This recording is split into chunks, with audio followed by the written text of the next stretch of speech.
Oh, this is your favorite song, Mom. Eastbound and down there as we headed the second half of the initial coaches show here from Buffalo Wild Wings. North Street Night coaches Rob Myers, joined now by Chris Ross here. The Lumberjack coaching staff came to SFA last spring. Coach Garthel makes a change following the season a year ago, hires a new offensive coordinator, and it's Chris Ross. Coach, first, welcome. Went through spring ball with this team a year ago, and I mentioned to you at practice this summer that I didn't come over and talk to you because I felt like you had more than enough to do in the spring, just trying to learn who could play, who can help, who can do this, who can do that. You get to go through spring ball, you get into the fall camp now, and you've had 25, 26 practices now through fall camp to try to figure out who's going to help this Lumberjack offense this coming season. How's it gone so far? It's been awesome. We have a great young man. Let me start with that. Obviously, we have some good football players, but these are just great teammates and great guys to go work with. And been very impressed with just the work ethic and the habits of these men. That's a credit to Coach Garthel and his program. These are hard-nosed, tough kids. Introduce yourself to the folks out here that are listening. Came from Lovejoy High School, head coach and athletic director there. But talk a little about your career.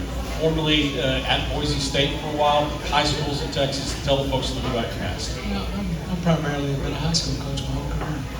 Grew up in West Texas. I'm a Texas State grad. From Quanah, Texas. That's right. Mighty Quanah Indians. Yeah. That's exactly right. You probably got a speeding ticket if you've been No, through that. I did not get a speeding ticket, but I stopped in there the last couple of summers because, turn of the century, my grandmother, they lived in Chillicothe and Quanah for a while, and then Silverton. And so we have to, be in that area. Yeah.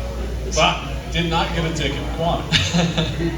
Well, Amarillo's a different story. there we go. It's a nice background picture. I was the head football coach at Wichita Falls High School, Cedar Park High School, Prosper, Wedding, Lovejoy. I spent some time in Boise State as well. I've pretty much been around the state. Yep, bounced around a little bit. And, at Lovejoy, very successful the last several years. What enticed you? What made it interesting to move back, to be a coordinator, not be a head coach, and get back into college football? Really, Coach Garthel. That was really the draw to me. It was something that my wife and I were looking for, possibly a challenge and a change. And but then it just really kind of came out of nowhere. And Coach Garthel called. It was just kind of the right time, right place. And I didn't really even know how to understand I was. But the more time I spent with Coach Garthel and the staff that he had, the more interested I was. It's really the people.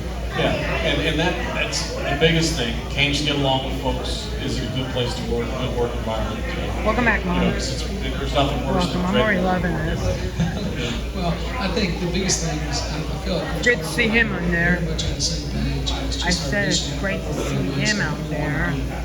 Yep, and so A brand new got here in the offense, dude. spring, went through spring ball, and I would guess job one for you is to figure, okay, who do we have? Yeah.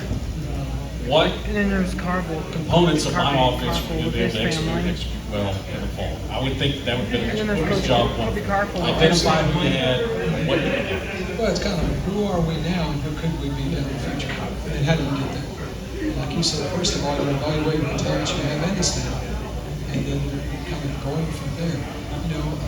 Offense is not plays, it's personnel. So you figure out your personnel, and then from there you figure out the direction of the offense. And, I was blessed with a bunch of hard-working, very talented football players. And I thought, Coach Garthel and the staff did a tremendous job of bringing in some players that really fit into our culture and what we're trying to do. And primarily in a perfect world, what is a Chris Ross play sheet going to look like? Are you going to throw it 3 times, run it once? Is it balanced? Are you going to run it 3 times, throw it once? Obviously you're going to do what you can do to move the football. But Yes. in a perfect world, what do you like to do? It really is about getting ball in space. However that looks, I'm going to get my best player with the best matchup and get the ball in his hands in space.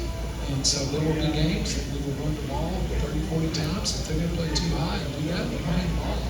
I don't care if it's 10 to 9 or 90 to 89. We'll win.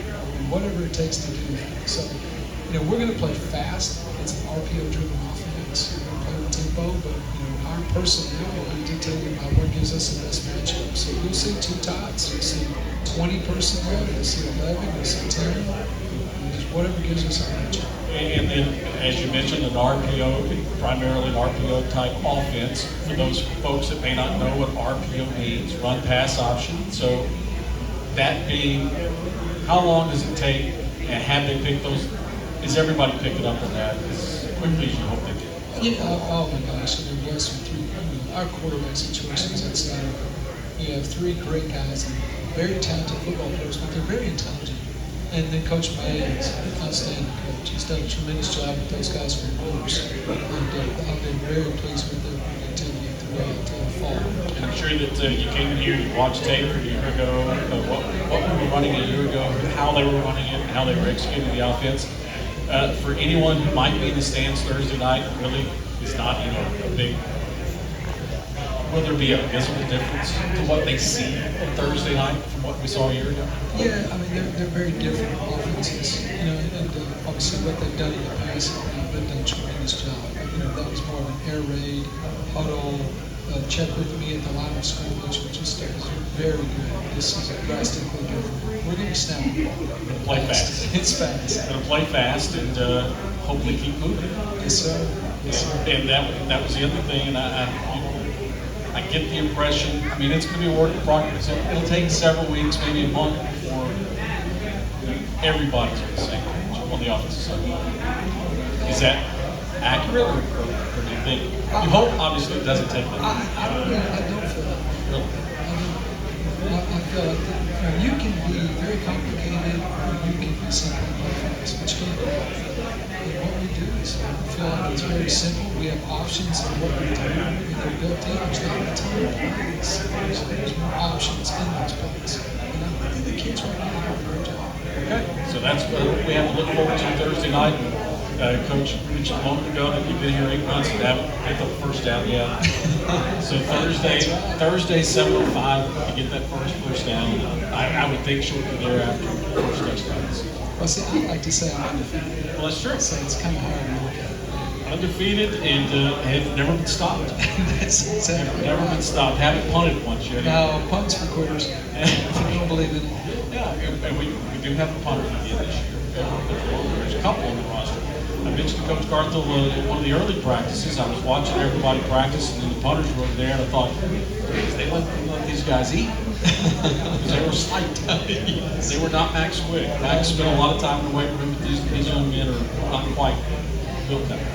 No, They're kind of lean. So you got that coming up. Any trick play guy? oh yeah. Yeah. Absolutely. Anything that can stress the defense and make them have to prepare just for instance.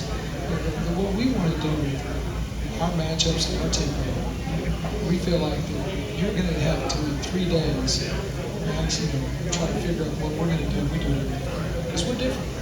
When you're playing us, you have to have a plan specifically for us. And along the lines of trick play then. So trick plays, and this was something that, we, for 30 years of it, I've done practice, watch, running this, put this in this week, run it in, practice. Practice is trick play, but never run it. Is it something that, I'm working one in each game? Or is it get in the flow of the game and see what's It really happening? is getting the flow of the game. We'll carry 3 specific 2-point plays usually every week. We'll carry, we'll have a double pass, we'll have a reverse, we'll have a truck. And then, you have certain situations that you're looking for those. But if they don't get going that game, they're really trying to carry on over the next week. So you kind of always have that need. And, Coach Carter is a gambler. He wants those in the game plan. And that was throughout the course of his time here. Hunter and I were talking about it at some point during the season last year. His team under him has played its best, I think, whenever they take those games. Absolutely. That's guys get jacked up by him as well. Absolutely. Coach Carter and I work with Fort Town's a great time to get a big play. And so he likes to go for it, I do as well. And I think that completely changes when you're playing us. Like third and long. What is it, third and long? Is it third? We're playing it like third and medium. Third and short, a deep ball. I think that's one reason there's been a lot of success in the third and fourth downs in the past because of how Coach Carter plays them. Okay, so Chris Ross here, talk about your family. You didn't mention your family. I said, okay, my wife is right there, and she's here with me. Yeah. We have 3 kids. My son, Zach Ross, is at Alabama. He's a receivers coach there.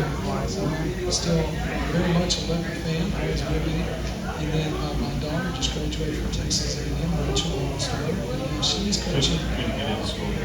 No, that's exactly right. She couldn't get into Tech, but it's Yeah. at A&M. And she's coaching volleyball at Frisco Waco. And then my youngest daughter, Lauren, is just starting her sophomore year at Toronto. So she's wearing the wrong pair. We're working on that. That's my kids. There you go. So 3 kids, a couple of graduates, and one currently enrolled at Tarleton State. Good for you. There's nothing better than when all 3 are done. It's a huge help. They're not, they're out there. They never. It doesn't seem to, totally payroll. Yeah, exactly. The payroll hit certainly is not quite as large as it is when it but nevertheless. So congratulations, welcome to Nacogdoches to the SFA, and hopefully a lot of excitement. And I would think that Thursday night it would be a great chance for the offense to kind of feel good about it. Absolutely. We're looking forward to it. All right, Thursday night, Lumberjacks and Stallions at North American University. Chris Ross, new Lumberjack offensive coordinator. Come out and see him and the offensive unit Thursday night as they kick things off at 7 p.m. We'll take another quick timeout. When we return, we'll talk with Coach Carthel about the Lumberjack Collective, the NIL initiative. He mentioned attacking the portal. That's one way to do it. We'll talk a little bit about that and the rest of the season coming up after this quick timeout on the Lumberjacks.